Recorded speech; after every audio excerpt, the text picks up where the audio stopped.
নমস্কার সবাইকে। আজকে আমি মটনের কিমা নিয়েছি, তো আমি কাবাব বানাবো। এতে কি কি লাগছে দেখুন। আমি এখানে পেঁয়াজ কুচি নিয়েছি, পুদিনা, কাঁচা লঙ্কা, ধনেপাতা। আর মশলার মধ্যে দেখুন নিয়েছি আমি লঙ্কা গুঁড়ো, গরম মশলা, গোলমরিচ গুঁড়ো, জিরে গুঁড়ো, আর এটা চাট মশলা। তো আমি এটাকে সব দিয়ে দিচ্ছি, সব মশলাগুলোকে আমি এর মধ্যে দিয়ে দিলাম। আর পেঁয়াজ কুচি, এর মধ্যেই আমি ধনেপাতা, কাঁচা লঙ্কা আর পুদিনা পাতাটা দিয়ে দিচ্ছি।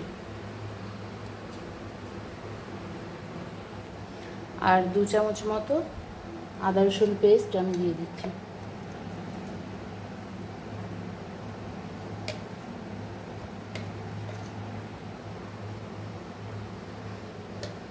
দিয়ে দেব নুন।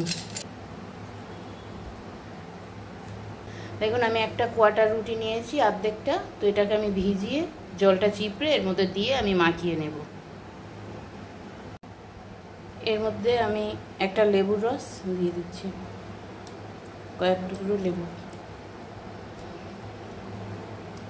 দেখুন রুটিটা আমি এইভাবে ভিজিয়ে করে নিয়েছি, এটা দিয়ে আমি ভালো করে মেখে নেব।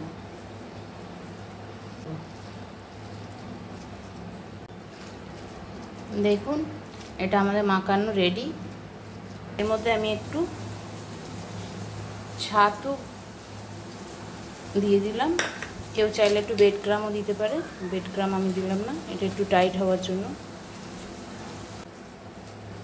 এটা আমার মাখানো রেডি। কেউ এইভাবে মাখাতে পারে, কেউ মিক্সি করে নিতে পারে। তো দেখুন টাইট হয়ে গেছে।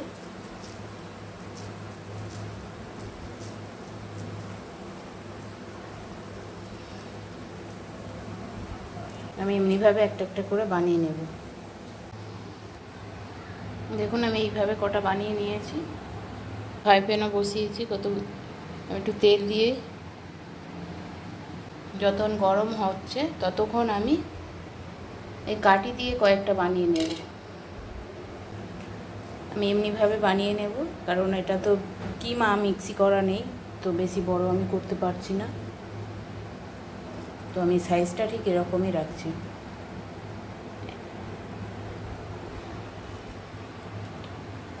তেল আমার গরম হয়ে গেছে।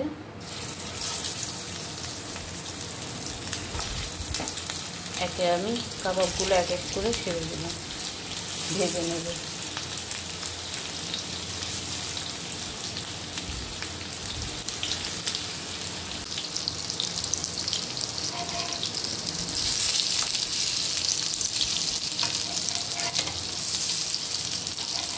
দেখুন আমাদের রেডি।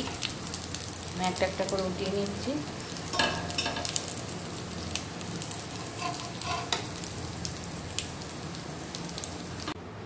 আমি এগুলো কাঠিটা খুলে নিয়েছি, বের করে নিয়েছি কাঠিটা। তো আমি একে একে এগুলো দিয়ে দিই।